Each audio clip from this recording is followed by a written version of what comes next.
Good morning. कैसे हैं आप? आज हम लोग इस वीडियो में एक महत्वपूर्ण टॉपिक जो आगामी परीक्षाओं के लिए बहुत ज़्यादा इम्पोर्टेंट है उसके बारे में चर्चा करेंगे। और इसमें बहुत सारे ऐसे पॉइंट हैं जो आगे क्वेश्चन के रूप में आपके सामने आएंगे। तो इस वीडियो को आप ध्यान से देखिएगा, इसके नोट्स बनाइएगा और इसको आगे आप लोग अच्छे से तैयार कर लीजिएगा, याद कर लीजिएगा।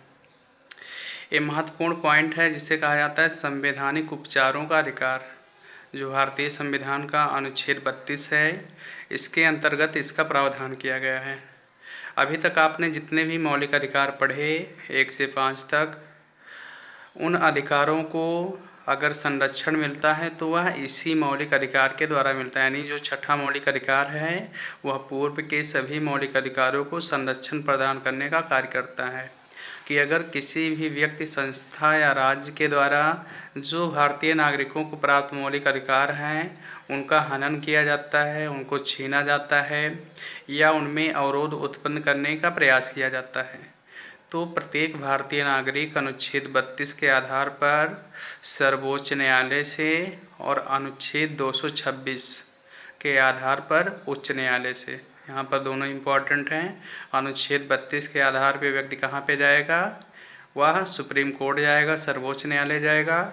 और अनुच्छेद 226 के आधार पे वह अपने राज्य के हाई कोर्ट यानी उच्च न्यायालय में जाएगा। और इन दोनों के माध्यम से वह अपने समस्त मौलिक अधिकारों का संरक्षण, उनकी रक्षा करा सकता है। इन दोनों अनुच्छेदों में थोड़ा सा अंतर भी है, उसको भी आप यहाँ पे ध्यान रखते रहें। जो अनुच्छेद 32 है यह खुद एक मौलिक अधिकार है, जबकि जो अनुच्छेद 226 है वह मौलिक अधिकारों के लिए कानूनी प्रावधान करता है, यानी वह खुद एक मौलिक अधिकार नहीं है।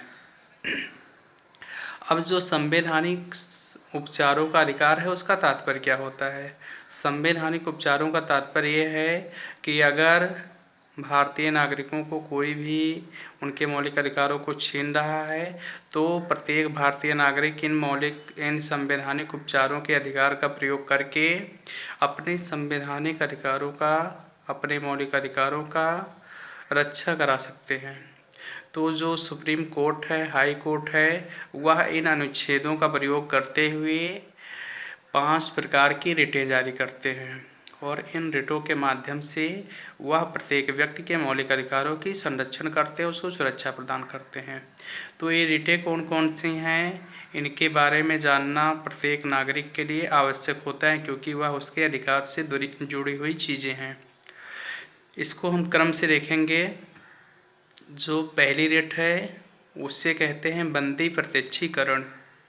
बंदी प्रत्यक्षीकरण इसका मतलब होता है कि अगर किसी व्यक्ति को अवैध तरीके से किसी व्यक्ति, संस्था या राज्य के द्वारा बंदी बनाया गया है, उसको नज़रबंद किया गया है, तो सर्वोच्च न्यायालय या उच्च न्यायालय इस रिट के माध्यम से आदेश जारी करता है कि बंदी बनाए गए व्यक्ति को तत्काल उसके समक्ष उपस्थित किया जाए। और अगर वहाँ पर जब उसे उपस्थित किया जाता है तो न्यायालय देखती है कि उसको जिस कारण से बंदी बनाया गया है क्या वह कारण वाकई है या नहीं है। यानी अगर वहाँ पे कारण मौजूद नहीं है तो फिर उस व्यक्ति को तुरंत वहाँ से रिहा कर दिया जाता है और वह बंदी से, यानी जो उसको बंदी बनाया गया था उससे उसको मुक्ति मिल जाती है। तो लोगों के व्यक्तिगत स्वतंत्रता के लिए, जीवन व रक्षा के लिए यह अधिकार बहुत ज़्यादा महत्वपूर्ण भूमिका का निर्वहन करता है। दूसरा है जिसे कहा जाता है परमादेश। जैसा कि इसके शब्द से ही बड़ा पता चल रहा है, परमादेश का मतलब है सबसे बड़ा आदेश।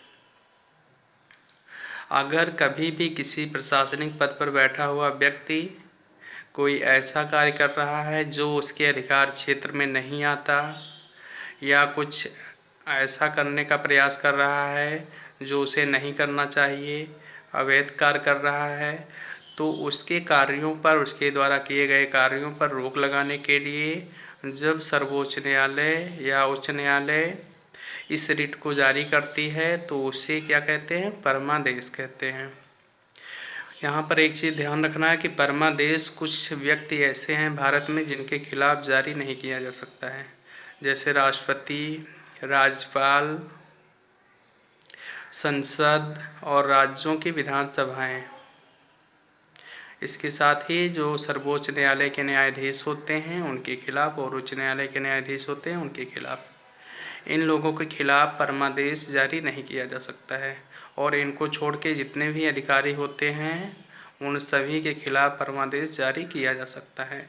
लेकिन जो न्यायपालिका के न्यायाधीश होते हैं, अगर वह न्यायिक कार्य कर रहे हैं तो नहीं जारी होगा, लेकिन अगर उनके द्वारा प्रशासनिक कार्य किया जा रहा है तो उनके खिलाफ भी परमादेश जारी हो सकता है।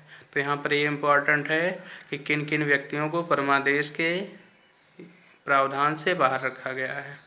तो भारत का राष्ट्रपति, राज्यों के राज्यपाल, भारतीय संसद, राज्यों की विधानसभाएं और न्यायाधीशों को इससे बाहर रखा गया है। और अगर किसी के खिलाफ परमादेश जारी किया गया है, वह उस आदेश की अवहेलना करता है तो उसके खिलाफ अवमानना का नोटिस भी जारी किया जाता है इसी के अंतर्गत। अगला मौलिक अधिकार आपका आता है जिसे कहा जाता है प्रतिषेध। प्रतिषेध जैसा कि इसके नाम से ही हमको पता चल रहा है कि प्रतिषेध, किसी का प्रतिषेध किया जा रहा है, कोई चीज़ करने से मना की जा रही है। तो यहाँ पे क्या होता है कि जब भारत में कोई अधीनस्थ न्यायालय किसी ऐसे मुकदमे की सुनवाई कर रही होती है जो उसके अधिकार क्षेत्र में नहीं आता है, क्योंकि सभी न्यायालयों के अधिकार क्षेत्र क्या है, डिवाइड है, तो वह किसी ऐसे मुकदमे की सुनवाई कर रही है जो उसके अधिकार क्षेत्र में नहीं है और वह मामला उच्च न्यायालय या सर्वोच्च न्यायालय के संज्ञान में आता है, तो तुरंत वहां से उच्च न्यायालय या सर्वोच्च न्यायालय प्रतिषेध रिट जारी करेगी और उस रिट के माध्यम से उस अधीनस्थ न्यायालय को यह आदेश देगी कि वह उस मामले की सुनवाई तुरंत बंद कर दे और उसको संदर्भित न्यायालय में उस मामले को प्रेषित कर दे। दूसरा आपका अगला है जिसे कहा जाता है उत्प्रेषण। उत्प्रेषण का तात्पर्य है कि इस रिट को उस समय जारी किया जाता है जब कोई अधीनस्थ न्यायालय किसी ऐसे मुकदमे में सुनवाई करके फैसला सुना देती है जो उसके अधिकार क्षेत्र में नहीं था, तो वहाँ पर उसके द्वारा सुनाए गए फैसले पर रोक लगाने के लिए उच्च न्यायालय या सर्वोच्च न्यायालय जब रिट जारी करती है तो उसे उत्प्रेषण रिट के नाम से संबोधित किया जाता है। अब यहाँ पे क्वेश्चन आता है कि उत्प्रेषण रिट और जो प्रतिषेध रिट है इसमें अंतर क्या है।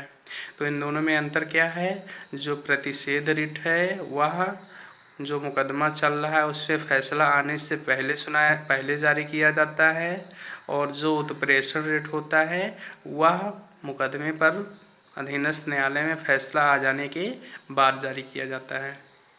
यहाँ पे एक चीज़ और इम्पॉर्टेंट है कि जो प्रतिषेध रिट है और उत्प्रेषण रिट है, ये दोनों रिटें केवल न्यायिक क्षेत्र के अधिकारियों के लिए यानी न्यायपालिका के लिए ही जारी की जाती हैं।